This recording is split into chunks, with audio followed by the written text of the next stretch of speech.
يا أيها الذين آمنوا لا تأكلوا أموالكم بينكم بالباطل إلا أن تكون تجارة عن تراض منكم ولا تقتلوا أنفسكم إن الله كان بكم رحيما ومن يفعل ذلك عدوانا وظلما فسوف نصليه نارا وكان ذلك على الله يسيرا إن تجتنبوا كبائر ما تنهون عنه نكفر عنكم سيئاتكم وندخلكم مدخلا كريما ولا تتمنوا ما فضل الله به بعضكم على بعض للرجال نصيب مما اكتسبوا وللنساء نصيب مما اكتسبن واسألوا الله من فضله إن الله كان بكل شيء عليما ولكل جعلنا موالي مما ترك الوالدان والأقربون والذين عقدت أيمانكم فآتوهم نصيبهم إن الله كان على كل شيء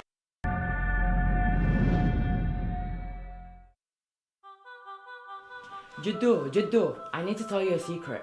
I had an exam today and I cheated on the exam, and to be honest, I feel like it's eating me up inside as if it's haram. Your father used to do the exact something and would always get in trouble. But you have done it now and cannot go back. I don't know if it is haram. Khair inshallah. Thanks, Jiddu. Jiddu, I wanted to ask if it's halal to buy lottery tickets. They're so cheap and we could make a lot of money. I don't know if it is halal or haram, but never think about something like that again. Okay, I was just asking. Jiddu. Ta'abitni, what do you want now? I just wanted to ask if Sweet's beef gelatin is halal or haram. You're supposed to check it before buying it, not after. I don't know if this is halal or haram. Okay. What now? I am trying to relax. Why do you keep asking me? تعالي هنا الخاطر الله. Just go watch Ahkam SOS. Any question you have, they can answer you. You can call them, message them, anything. Ask as much as you like. They can answer any question from any marja, okay?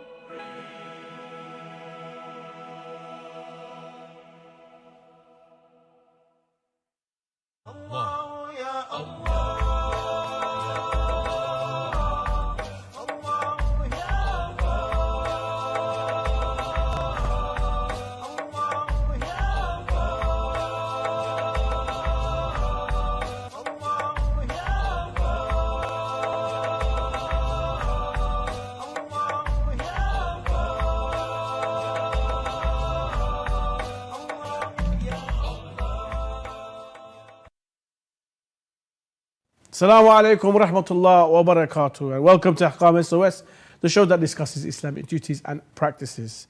This is a live show. We're taking your questions, so if you have any questions you'd like to ask in regarding to Islamic law, then please send it in via the WhatsApp. The QR code should be there in the corner. You can also send it on Facebook Live or on YouTube. Just put your questions in the comment section, and inshallah the technical team will send them to me. If you'd like to call into the studio, 0203 515 0199 if you are in the UK. And if you're outside the UK, you can contact us on the WhatsApp number, and inshallah we'll be able to discuss and answer your question.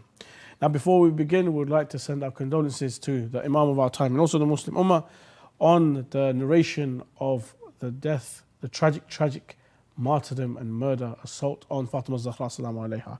Many of us are observing these nights, even though the narration isn't the strongest. However, we still honor Sayyidah Fatima Zahra Salamu Alaiha and her legacy during these nights.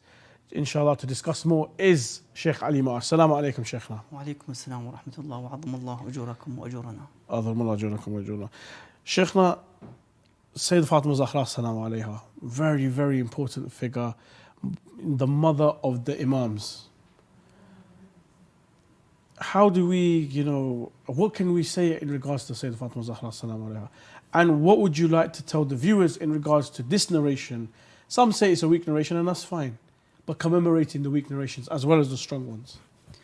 أعوذ بالله السميع العليم من الشيطان الرجيم. بسم الله الرحمن الرحيم. الحمد لله رب العالمين وصلى الله على محمد وآله الطاهرين ولعنة الله على أعدائهم أجمعين.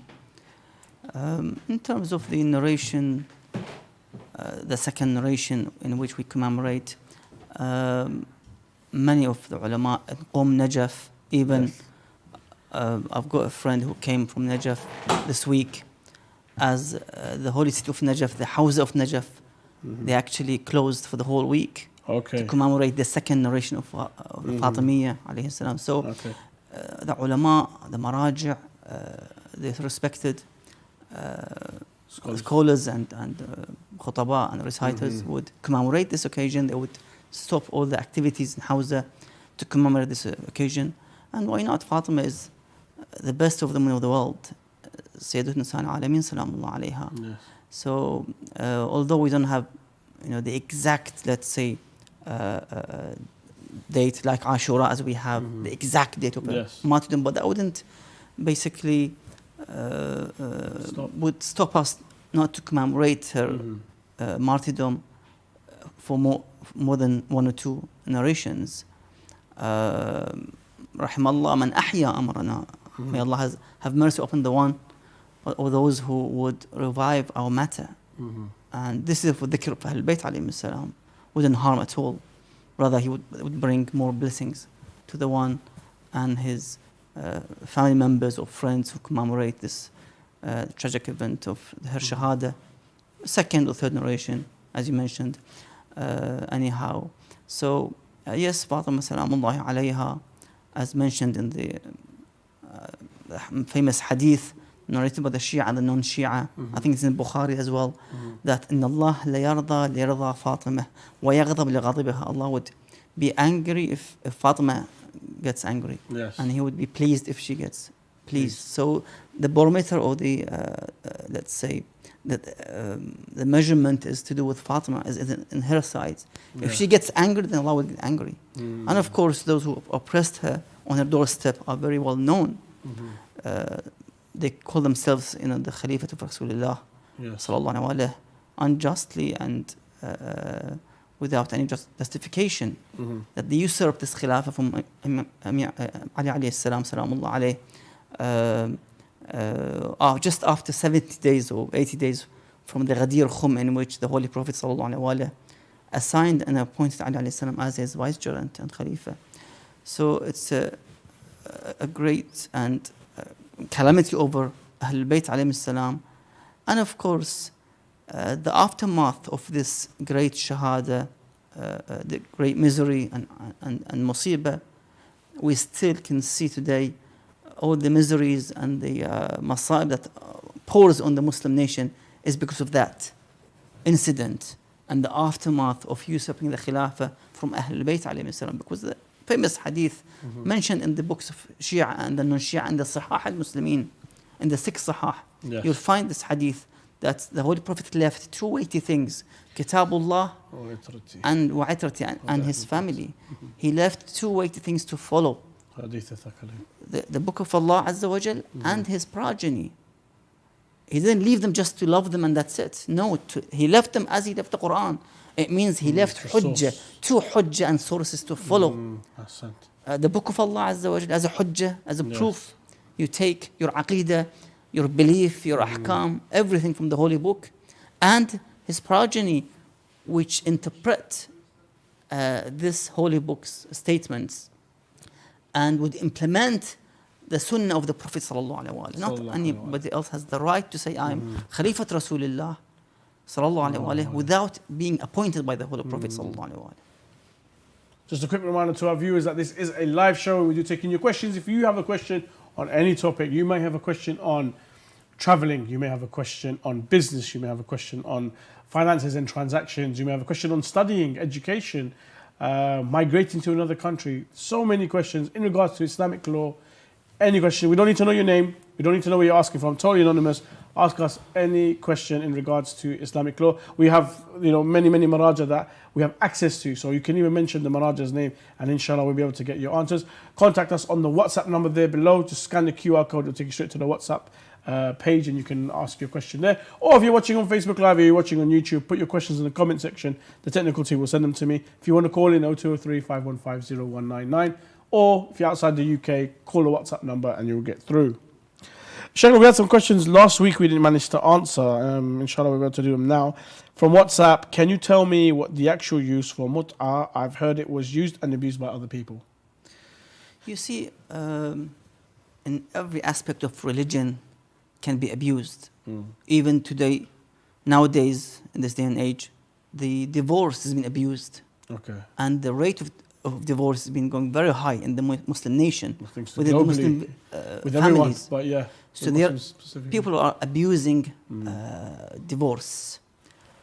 Even the marriage. Many people marry and suddenly they leave their spouse and walk away without even divorce, for example. Okay. So the marriage has been abused as well. So one of the type of marriages is the short-term marriage, which is of course been abused as well by some people. In all aspects, you see even those who are scholars, some of them who are deviant scholars, sadly, they abuse this position of the ulama, of the respected scholars and maraja. Again, has been abused in somehow. Islam itself as a religion has been abused by some extremists, from the Umayyads, Abbasids, Ottomans, all the way, killing, beheading people, innocent people. So you can actually see that all parts and aspects of Islam has been abused in somehow. Fair. From last week, again, another one. What is the ruling on repeating verses recited by the Imam so you can copy his voice and melody? I'm assuming he means the Imam of Jama'ah. So repeating after the Imam of Jama'ah who's reciting the prayer, leading the prayer, and to copy his melody, how he's reciting and so forth. Is this okay? Inside the salah, you cannot repeat when he's reciting Hamd and Surah. You have to keep quiet and listen to the Imam. When he's reciting this in Fajr Salah or Maghrib and Isha, you keep quiet and listen to the Imam's recitation. But outside the Salah, of course, you want to learn, let's say, Tajweed or Tartil, that's fine. You repeat it many times to learn the melody of the recitation, the way he's reciting the Holy Quran, to memorize the Holy Quran or to recite. For learning should be fine. Final question from last week. This is from WhatsApp. If I'm in the state of Hayd, then later I was in the state of Janaba, is it required for me to do ghusl, or is it makruh to do certain acts require me to do it? I mean, ghusl janaba becomes wajib when there is a wajib ibadah, such as the salah. So you have to be purified for this purpose. Or there's a fasting in the month of Ramadan in which you have to purify yourself before the Fajr Adhan. So you must be in a state of purity. Other than that, of course, if one needs to read the Holy Quran, for example, to eat, to drink, of course, ghusl will be there to avoid the karaha and so forth. Fair. Got questions coming in now. Alhamdulillah. From YouTube, Sheikh, assalamu alaikum. Can we fish that only have scales in some part of the body? Good question there, Sheikh. We always say that you can only eat fish with scales. What if the fish only has 1 or 2 scales? Is that considered a fish with scales? I mean, this is discussed within the ulama circle. Depends on who you're following overall. I mean, I've heard like if there is like 10% or something of the scales, that would be fine. So it depends who you follow to see his fatwa. From WhatsApp, is a mother allowed to abort the fetus if she does not want it while the soul has not yet entered it and there is no serious danger to the mother's life? Sheikhna, if there is a sister or a lady, let's say, if there's a lady that wants to abort the fetus, it's only been 2 or 3 weeks and she knows that she's pregnant, is she allowed to do it? According to the scenario, no, it's not permissible at all. As soon as the fetus is formed in the womb of the mother, she cannot abort this fetus at all. Anyhow, the exemption would be for the one who is in a state of life-threatening situation. The mother is dying, unless she aborts. In this case, they would allow it. Otherwise, she cannot. Sheikhna, from YouTube, if a child plays with girls, but he's not 15 years old, and they do something not appropriate, is it still a sin? Good question, Sheikhna. Young boys, and let's put them at an age where they know right from wrong. So let's say like a 10-year-old, 11-year-old, 12-year-old, in school, in the playground, playing with the opposite gender and so forth. And if they do something that's not appropriate, do they still get sin for that? You see, when the child reaches the age of discerning age, of course, let's say 8, 9, 7, it depends. Then, of course, it becomes wajib on the woman to cover their hair and the body from this child who is not even in the age of puberty and adolescence. 7, 8 is not baligh yet. Yeah. So, in this age, women should cover themselves from this child. So, the best way is to educate the child. This early age, they should things.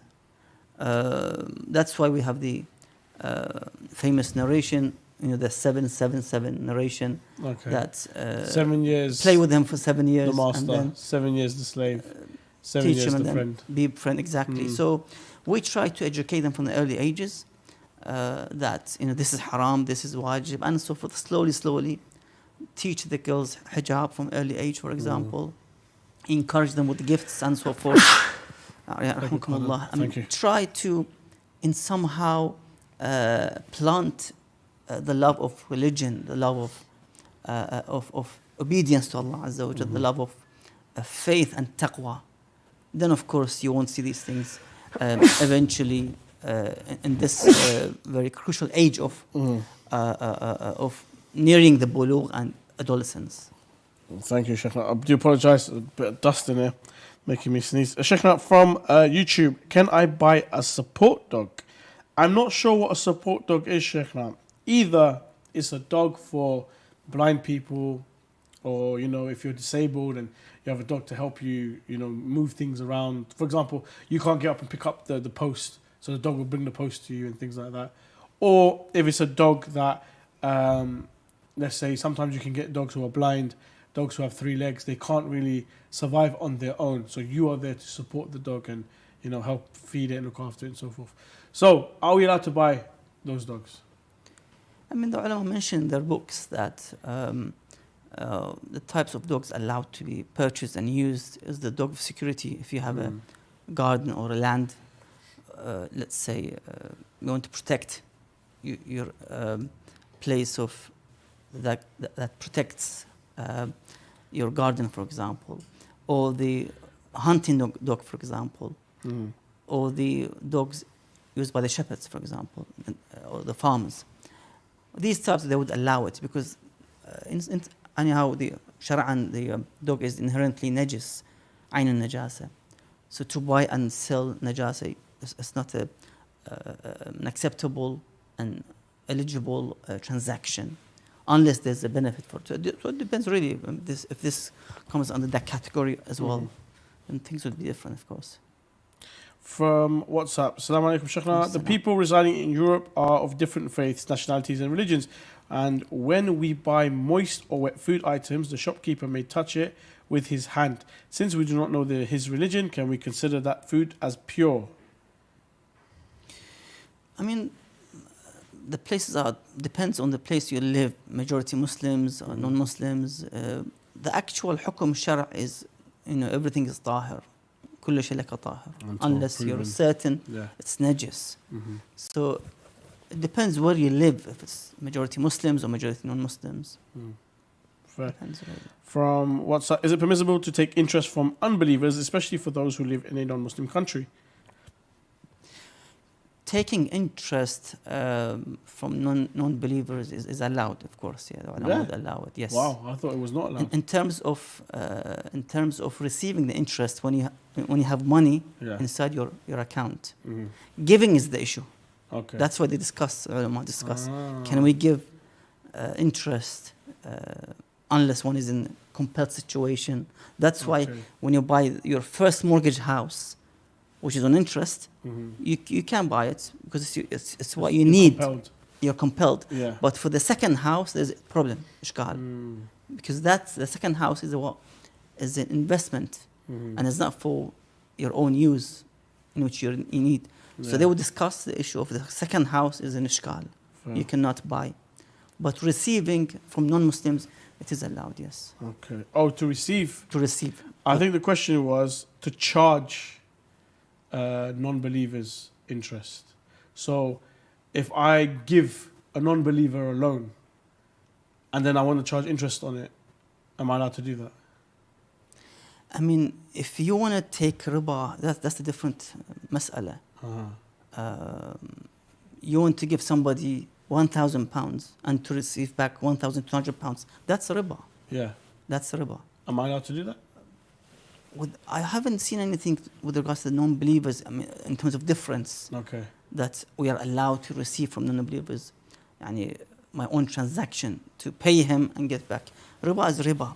But because today banks basically, let's say you have savings and you're receiving automatically 3-4% of interest. Of course, you have to pay khumus on this interest when you receive it.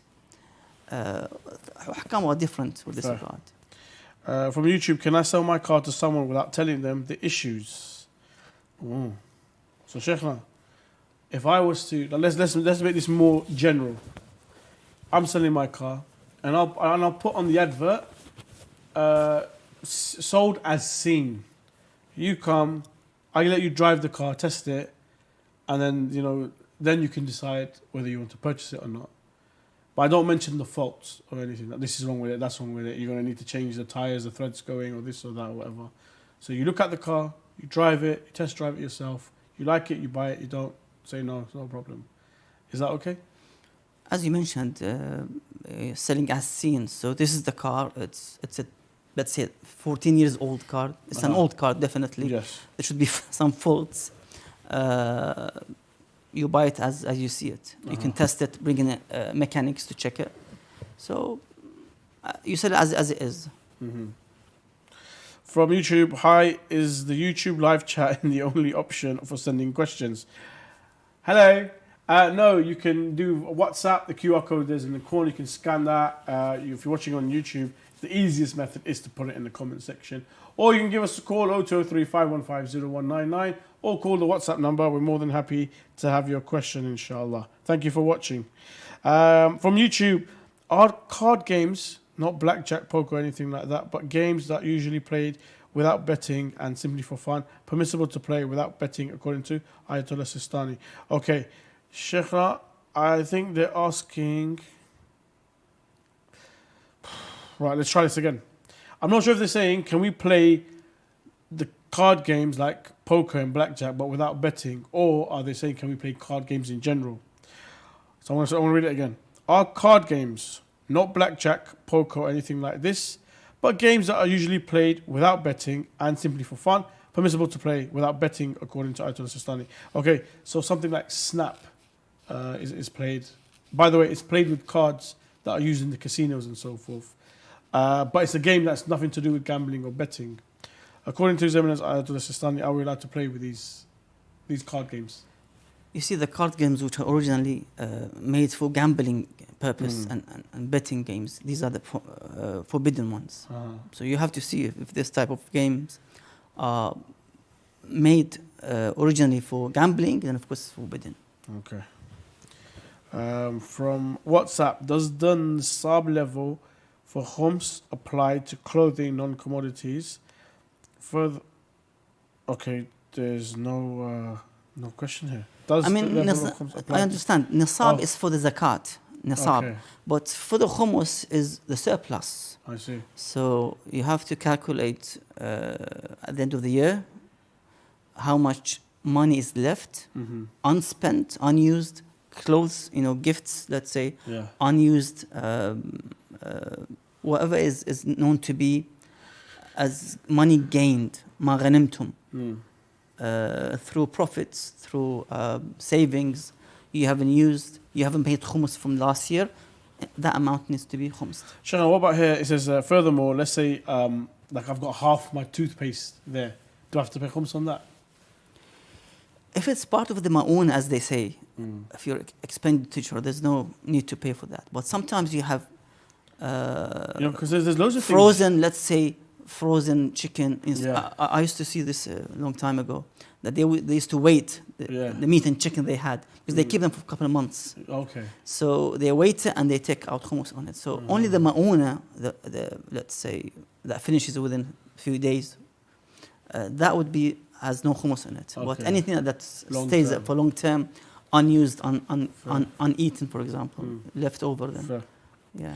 From YouTube, can I put something najis or haram in my mouth but don't swallow it? Is this haram? Okay, good question here, Sheikh.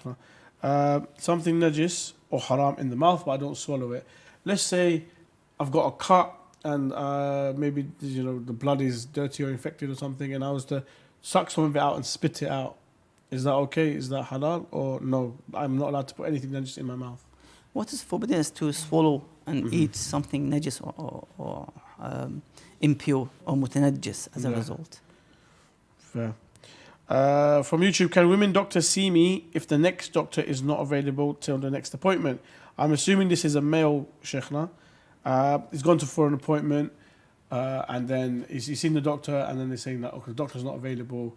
The woman doctor is available. Do you want to see her, or you have to wait another 2-3 weeks to see this doctor? Can I see the woman doctor?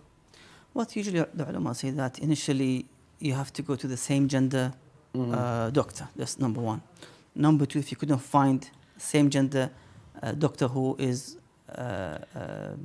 more experienced, let's say. Sometimes you have both of them available, the male and the female, but the male is more experienced if she's a female, or the opposite.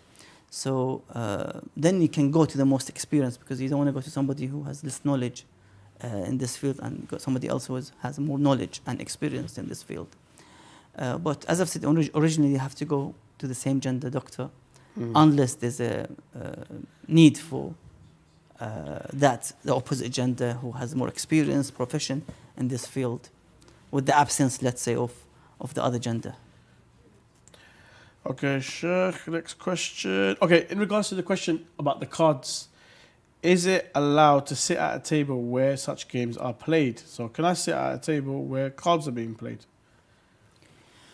What is forbidden is if there is alcohol on that table, on that dinner table, that you have to leave that table. Yeah. For the cards, I haven't seen, but what I remember one of them mentioned that don't sit on the table that the cards and the chess has been played. Yes. So try to distance yourself from the Ahl Ma'asi. It's like some kind of support for them. Acknowledgement, yeah. Acknowledgement. ولا تركنوا إلى الذين ظلموا فتمسكم النار. So don't incline to those who have oppressed themselves or others, so that the fire would touch you as a result. So try to stay away from the Ahl Ma'asi and sin for people. From YouTube, Assalamu alaikum. How are you? I'm very well, thank you. Thank you for asking. I have questions regarding Prophet Isa, peace be upon him. The Sunnis believe he'll return alongside Imam Mahdi alayhi salam. Is this true? Yes, indeed, he will return with the Imam's reappearance, inshallah, wa ajjallah farajahu al-sharif, and he will pray behind. Isa alayhi salam will pray behind Imam al-Mahdi salamullah alayhi. And hence the majority of the Christians will become the believers of the Imam al-Mahdi salamullah alayhi, and the true Islam eventually discover, and even the Jews will also believe in the Imam al-Mahdi salamullah alayhi when they see Isa praying behind him. And of course only those who are stubborn, who are jahid, who are against they have illness in their heart would, of course, ignore this message of the Imam, ignore the Islam as a true religion, and they'll fight the Imam. So the majority are qasir, ignorant about the truth. That's why they will believe in the Imam. Assalamu alaikum. Thank you. Do you have a question in regards to Islamic law? Are you wondering how many rak'ah you should be praying? And if you make a mistake in your salah, what you should do to rectify it? And if you are to break your fast, what is the kafara? Now is the best time to ask your question. Any question you have, you can ask us here on Ahkam SOS. The QR code is in the corner, the WhatsApp number below. Or if you're watching on Facebook Live or on YouTube, then you can send it in via the comment section. We're going to go to a short break. This is the best time now to put in your questions, and inshallah, we'll join you after this short break. I have a question regarding keeping pictures of Is it scholars at permissible to home. plant trees by or Was over Islam the graves? established based on peace and Is it permissible non-violence? to collect donations for charity projects from Is it permitted to consume canned food imported from non-Muslim Is there countries? an issue for men looking at non-Muslim women? To have your questions answered live, WhatsApp us on +44 7415 09 2155.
Yes, if you have any question, please send it in via the WhatsApp number. QR code should be there in the corner somewhere.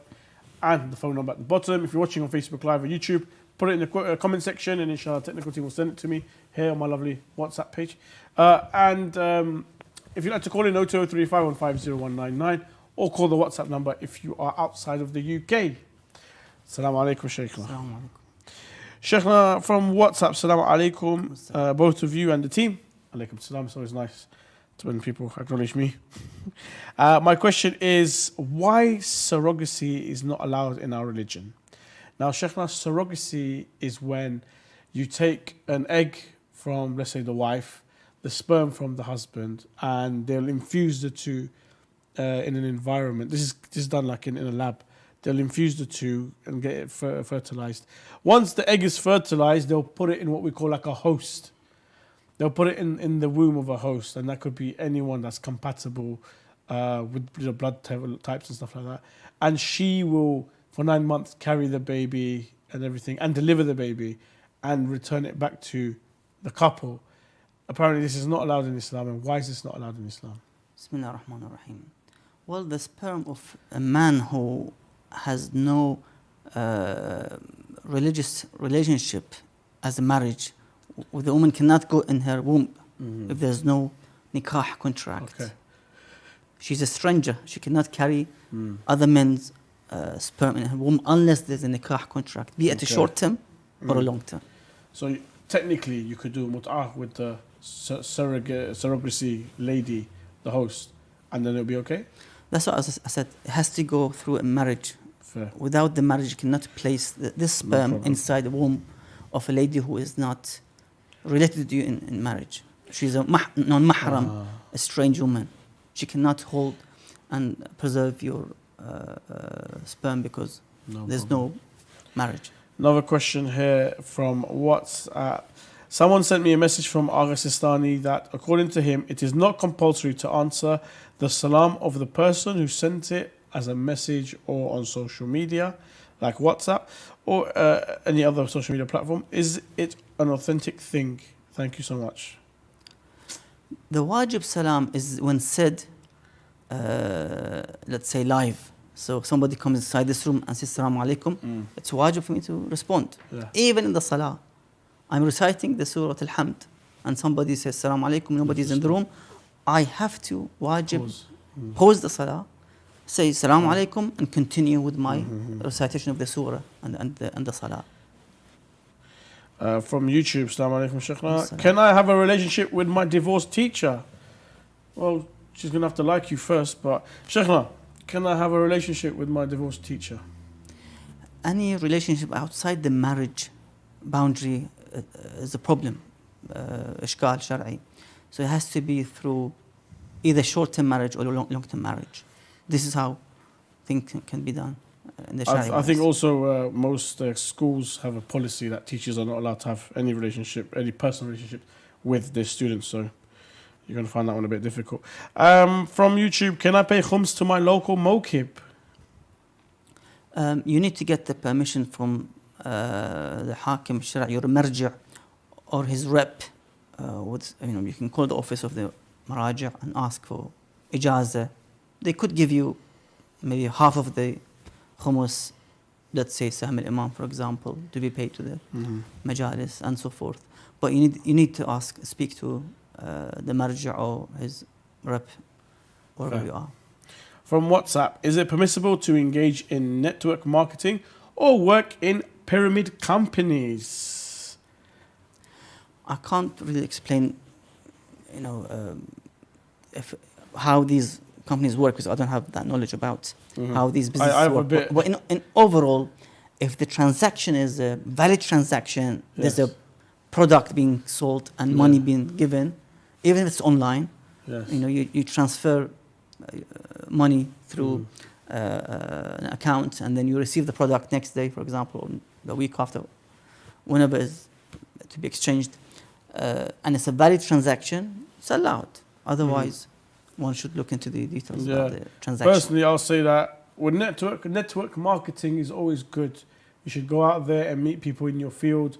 Whether you're looking for a new career or a new skill or something, it's always good to go to these networking events to meet different people, different backgrounds, and you never know who you'll meet and how they can impact your life and help you go on your journey, whether it's religious or this to do with your career and so forth. In regards to pyramid companies, stay the hell away from them. And if you're working for them, get out. From a moral perspective, get out. These are crooked companies and they're just selling magic beans. From YouTube, Assalamu alaikum, Sheikhna. Is it allowed to buy fake merchandise according to Sayyid Sistani?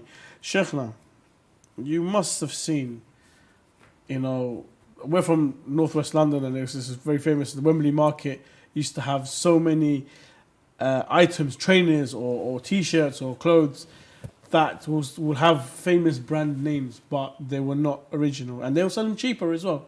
And they were happy to tell you that as well. They're happy to tell you that it's not original. It's a copy or it's an imitation, and it is a cheaper price than the original because of the material used and so forth. Are we allowed to purchase these items? And Mother Said says, Hafidhahullah, that if you follow the law of the buying and selling, for example, that company, it's by law, it's not illegal selling and buying, that should be fine. So it depends on how the country or the law of that country applies these rules about selling or producing fake brands, for example. Depends. Respected Sayyid and Sheikh, respect to you as well. Is someone who denies the Quran has words or verses missing a Muslim? Sheikh, this is a big debate that happens in the Hawza as well. That if you believe, I think is it called tahrif in the Quran, that let's say it's been changed. Maybe words are missing, maybe words have been added, maybe I think most people believe that nothing's been added, but words have been missing or ayahs have been taken away. If I believe in this, personally I believe that in the Quran, let's say someone has taken out words and verses, am I still a Muslim or am I out of the fold of Islam? I haven't heard anything about this issue, that if somebody believes in tahrif al-Quran in somehow, would be kafir, for example. I haven't heard. But what, for example, Ayatollah Shirazi states that the Quran that we have today is exactly how it was revealed in Rasulullah sallallahu alaihi wasallam. The tahrif or the alteration wasn't done with the words and the harakat and so forth, was with the tafsir and the ta'wil, that they removed. For example, this ayah belonged to Imam Ali alayhi salam, for example. Yes. Ayatul of sadaqah, 555. while he was in ruku', for example. 55, yeah. So the tahrif is an interpretation and tafsir of the Holy Quran, not in actual the words. It is as it is since Rasulullah revelation of the Holy Quran. So they've changed, the meanings of the Quran in terms of, let's say, Ahlul Bayt alayhi salam, Ayatul Tathir, that Allah would purify Ahlul Bayt, thorough purification. They've added the Prophet's wives with them, in which they are not part of the Ahlul Bayt, because the wife could be divorced and she becomes a stranger to that family. So this type of misinterpretation of the Holy Quran does exist, of course, but the Quran is as it was revealed on Rasulullah sallallahu alaihi wasallam. And if somebody says it's muharraf, we have to see. Okay, Sheikh, now we've got quite a lot of questions and we're running out of time. We've got about 10 minutes left, so we need to go as fast as we can, okay? From YouTube, Assalamu alaikum, Sayyidina and Sheikh, alaikum salam. Is there a difference of opinion in our madhab about fasting on Ashura? You see, fasting of Ashura, yes, it is in our belief of Ahlul Bayt alayhim salam, it is discouraged, makruh, because Bani Umayyah took it as a sign of joy and happiness. They fasted this day because they've killed Imam Hussein salamullah alayhi, to show their happiness. It's like thanksgiving to Allah Azza wa Jal, and that's why it's makruh to do so. When I was raised, Sheikh, growing up, it was we I think it might have been Sayyid Khouti, but if I'm mistaken, but there was a strong case of it is haram, totally forbidden to fast on Ashura. Yeah, it becomes as a secondary hukum haram if it was to show the joyfulness on this day that the Imam was martyred. To show this joyfulness. Can I, from YouTube, can I sit in a chair next to the table that my friend's drinking beer, but with low percentage if alcohol, so they can't get drunk, and I'm holding my drink so I don't use the table? Is this okay? Well, if this is considered as one dinner table, one dinner table is haram. Not allowed. You cannot sit on that table in which alcohol has been consumed. Yeah, fair. YouTube, Sayyidina and Sheikh, some say it is makruh to say salam on Ashura. Is that true? I haven't heard such a thing at all. There is the makruh is fasting, is to show, is to, let's say, show some kind of joy. And there's something about not saying salam on Ashura, rather saying Adamullah Jurana wa Jurukum Bibu Sabna bil Abu Abdullah Hussein. Something along them lines regarding the death of Hussein and may he be avenged and so forth. There's something about that greeting should be, maybe it's mustahab or encouraged to say that rather than salam. But yeah, it's said, I've heard on the pulpit as well from our communities from the South Continent that you shouldn't say salam on Ashura. We don't say salam. We it's such a day of gham that we don't use that. From YouTube, Assalamu alaikum. What is the man's aura? And what happens if part of it is exposed during Hajj? Does it invalidate the tawaf? Of course, as they mentioned in the books of the fiqh, the qubul and the dubur, the front and the back side, of course, when they say the back side is the actual, the anus, exactly, which is the aura, of course. In Hajj, you have to make sure you try to cover yourself when something is being visible and appearing. So you have to cover it and continue. More and more questions are coming, but we're going to have to go quickly. Assalamu alaikum. Alaikum salam. Wali necessary for marriage? Yes, the wali is necessary for the bride if she is a virgin. If she is a virgin, and it's either the father or the grandfather. Next one is YouTube. I am walking with a friend, and for a brief moment, a tree separates us. when we reunite, is it sunnah to say Assalamu alaikum again? Yes, that's what happened with the Sahaba of Rasulullah sallallahu alaihi wasallam, that when they used to walk through, let's say, forests, and they would separate by the trees, they would say salam when they meet again. That's mentioned in the history. Is it? Mentioned, yeah. Fair enough. From YouTube, I am praying behind an imam. After sujood, the imam gets up and I want to continue reciting dua. Can I prolong my sujood to read more dua after the imam has stood up? Sheikh, the problem here is that if the imam stands up and starts to recite, I've prolonged my sujood, there is a very high chance that he can go into ruku and I'm still in sujood. I mean, in this case, his salah will be solo, so you'll be farada. So you would have gone past the That's connection. it. You are separated from the jama'ah, and you continue by yourself. Okay, so I go to sujood, I do a bit of du'as, the imam has stood up, he starts reciting alhamd, and I quickly finish my du'a and stand up. Is that okay?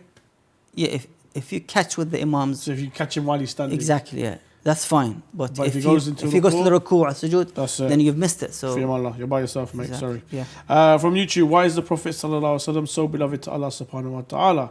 The reason being is, number one, he was created by the light of Allah subhanahu wa ta'ala. And secondly, Sheikh, I remember you saying he voluntarily will do things that Allah subhanahu wa ta'ala is pleased with.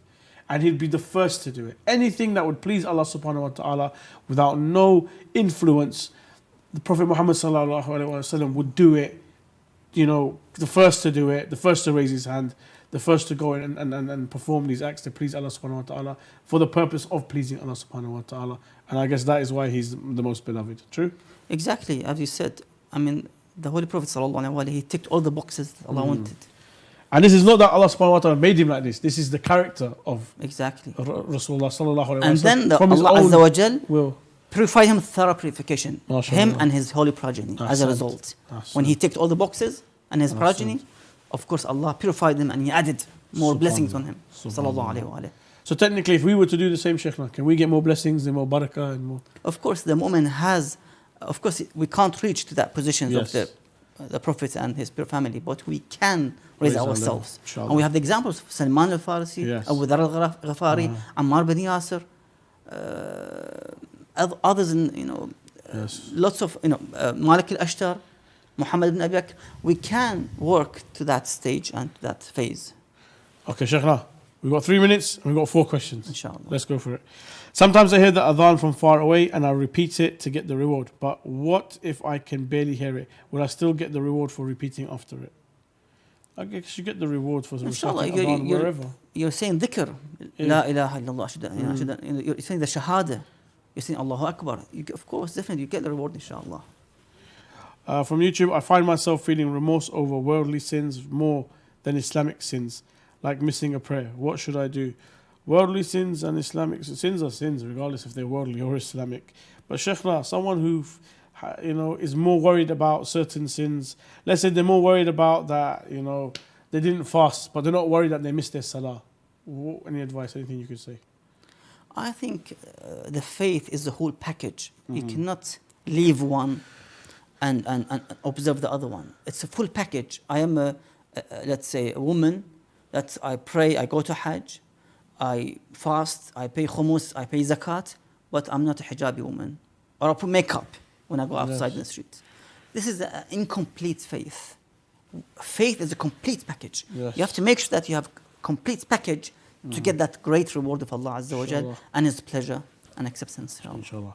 From WhatsApp, if one were to make a mistake but then realize they were their wrongdoing and ask Allah for forgiveness and then dies, are his mistakes forgiven? Also, what if they don't make all their prayers? Initially, for the first question, Allah Azza wa Jal is the one who, as Allah, mashallah, would forgive their sins. Number two, if they have any missed prayers, the elder son should perform his or her prayers. When they qada, exactly. Or you can get someone to do it for you as well. Yeah, they have to pay, for example, if they don't really volunteer to pray. Final question for this evening, Sheikhna. Assalamu alaikum. What are the sayings on tattoos? Some scholars say it's allowed and it does not affect the wudu. May Allah subhanahu wa ta'ala accept all of our prayers and making the channel to help us Shia brothers and sisters. With regards to the names of Allah Azza wa Jalla is problematic because when you are in the state of janaba, then that's the issue. Yes. So best thing to avoid using these names, holy names. I mean, look, Sheikhna, we know that tattoos, first of all, tattoos is permissible. And we've seen it. with tribals on like the dots on the chin and so forth. And this is very common in the Middle East, as well as where I'm from in the subcontinent. Even my grandma used to have it as well on her hand and things like that. But when having a tattoo, we need to be a bit sensible with what we're getting. Obviously, the names of Allah subhanahu wa ta'ala, the purified names and so forth, is problematic. Likewise, if you're going to get an image of a naked person or something like that tattooed on yourself, you know, you have to use some common sense and maybe, you know, seek some advice if you're thinking about getting a tattoo. Sheikh, that's all we have time for. Thank you so much. And again, Asadullah Yamakum on these eves that we are commemorating the death of the martyrdom of Sayyidina Fatima Zahra. And thank you for joining us on this episode. Inshallah, myself and the Sheikh will be back on Wednesday, 7 p.m. here on Imam Hussein TV 3. If you have a question you'd like to ask, please send it via the WhatsApp. The QR code should be there in the corner. And inshallah, join us on Wednesday here, 7 p.m. Imam Hussein TV 3. Assalamu alaikum wa rahmatullahi wa barakatuh.